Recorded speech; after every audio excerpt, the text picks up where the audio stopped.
Noé, Adão e Eva.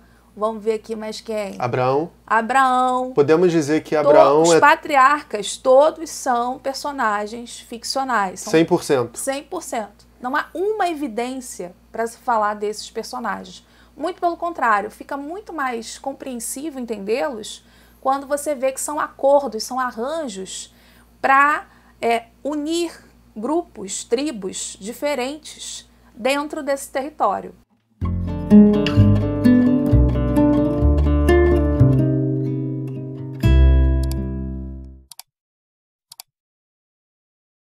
Bom, Juliana Cavalcante, seja bem-vinda ao canal, agora pessoalmente, como uma boa carioca, veio aqui para falar sobre seus conhecimentos da teologia, da história das religiões e especificamente do Antigo e do Novo Testamento da Bíblia. Para quem não conhece, a Juliana é doutora em História e ela lançou um livro que o link vai estar aqui na descrição, falando sobre a primeira igreja cristã.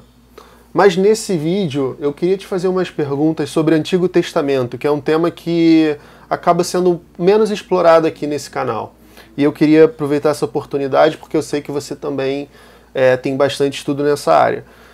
Quais personagens da Bíblia, do Antigo Testamento ou até do Novo, foram inventados, que as evidências apontam para isso? Bem, primeiramente eu queria dizer que é um prazer estar te conhecendo pessoalmente, né, Matheus? Que a força esteja com você.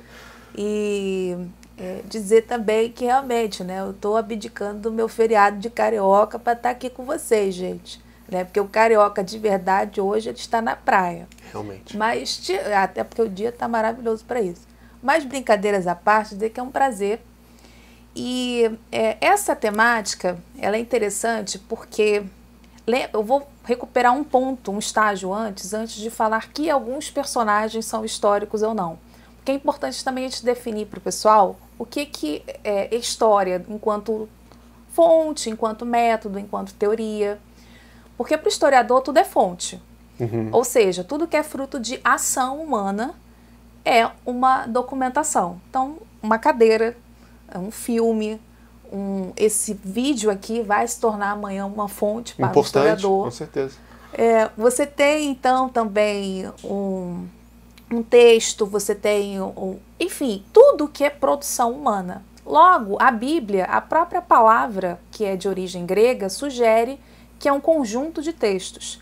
Esses textos, eles foram produzidos em diferentes momentos e que revelam, então, a mentalidade, o pensamento de quem os escreveu. Logo, o historiador lê como literatura. Então, esse é o primeiro ponto que a gente precisa apresentar aqui para o pessoal. Se é literatura, então eu preciso ver como que esses personagens que estão sendo listados estão sendo construídos. Tem alguns personagens que só estão no campo da fantasia, estão no campo do fantástico, das crenças. É o caso de Adão e Eva. Adão e Eva, eu não tenho como racionalmente, documentalmente, demonstrar esses personagens. Por que eu não tenho como demonstrar? Porque eles, primeiro que eu tenho duas narrativas de Gênesis, dali da formação. Essas duas narrativas, então, já geram problema, porque veja, se é histórico, qual das duas é histórica? Uhum.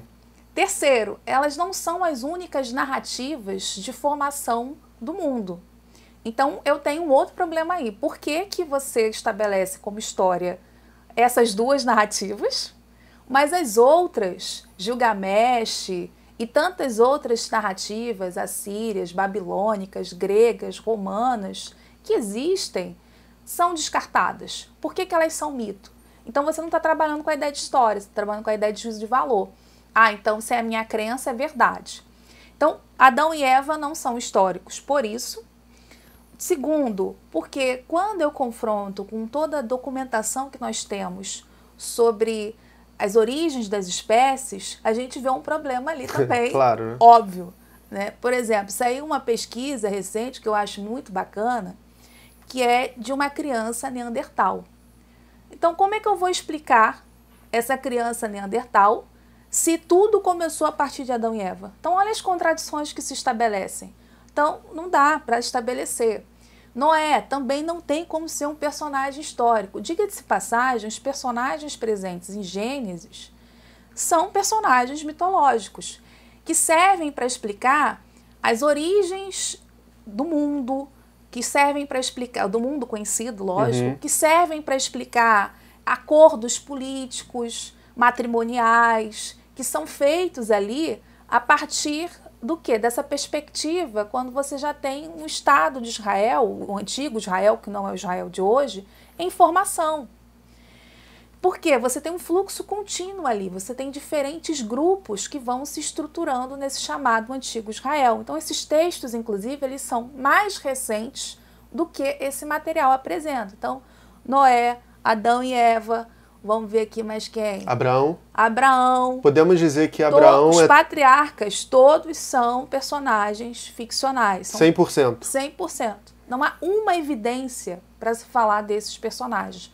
Muito pelo contrário, fica muito mais compreensível entendê-los quando você vê que são acordos, são arranjos para unir grupos, tribos diferentes dentro desse território.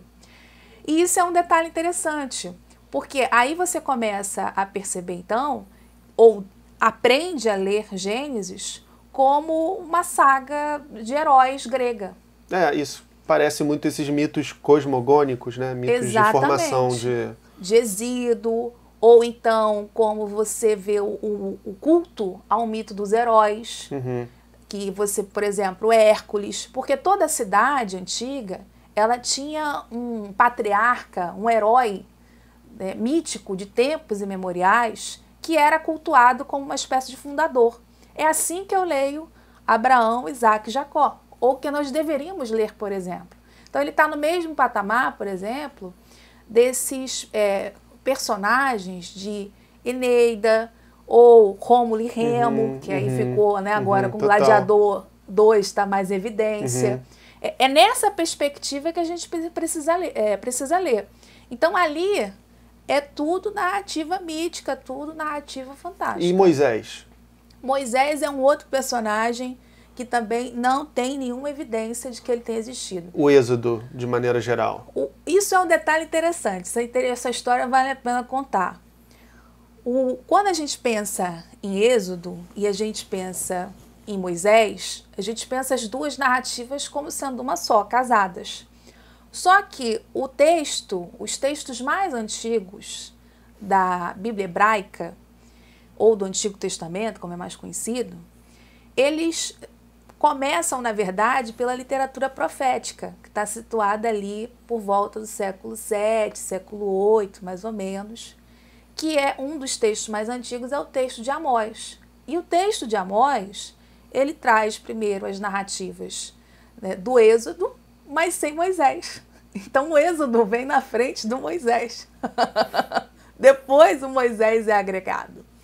Tem um pesquisador, um historiador brasileiro, o Tiago Pacheco, que ele inclusive aponta que o Moisés seria, na verdade, uma colcha de retalhos. Ou seja, várias tradições, inclusive narrativas fantásticas, criadas, que vão constituindo o Moisés, dentro da própria literatura, dentro das próprias crenças desse antigo Israel. Uma delas seria a Débora, de Juízes. Então, veja que detalhe interessante. Quando você pega em Juízes, você vê que tem uma personagem, Débora, lá, chamada, né, com esse nome, e que está ligada, ela é uma figura importante, tribal. Se você comparar, né, o Pacheco demonstrou isso, que se você comparar as características da Débora com Moisés, elas são as mesmas. E a Débora, enquanto narrativa mítica, é anterior ao próprio Moisés. Então, esse seria um exemplo. Um outro cientista da religião agora, que é o Rogério Lima de Moura, ele também tem um livro muito interessante que já mostra como que o mito de Moisés foi fabricado a partir de contatos, de interações culturais com outras sociedades. E aí ele fala do Sargão II, que é um rei, um monarca, né, da região ali da Arcádia, e esse monarca tem, curiosamente, a mesma narrativa de nascimento que é de Moisés, sendo que ele é anterior ao próprio Moisés. Então, isso tudo foi agregado paulatinamente. É como se a gente estivesse pegando essa narrativa no final. Então, você lê o Moisés já com a narrativa de nascimento miraculoso, você pega o Êxodo, só que, por exemplo, o confronto também com a serpente de bronze, que também é atribuída a Moisés. Isso é uma narrativa independente que foi agregada depois. Então, é uma costura mesmo, uma coxa de retalhos que constitui esse Moisés. Por quê? O Moisés vai ser uma figura importante em diferentes momentos para a centralização de culto, para reforçar o poder dos sacerdotes, da elite sacerdotal, para reforçar essa centralização dentro do culto ligado a Jerusalém. Por quê? Você tem que lembrar que se você está falando de um culto centralizado, é porque ele não começa centralizado, ele começa descentralizado. Certo. E aí a importância também com a arqueologia, porque a gente vai vendo a partir de outras fontes, de evidências materiais, que o culto a Yahvé, ele nunca foi centralizado, mesmo tendo todo um discurso que reforça essa ideia de centralização dentro de Jerusalém. Mas você tem outros centros de adoração, como a Samaria, você tem, né, no Monte Gerizim, você tem, por exemplo, também na região ali do Egito. Então, há uma descentralização. Então, como é que eu vou dizer que os outros cultos são ilegítimos, são errados? Eu vou usar um personagem que foi trabalhado de geração em geração no transcurso do tempo, como uma forma de dizer, ó, só esse culto aqui está certo.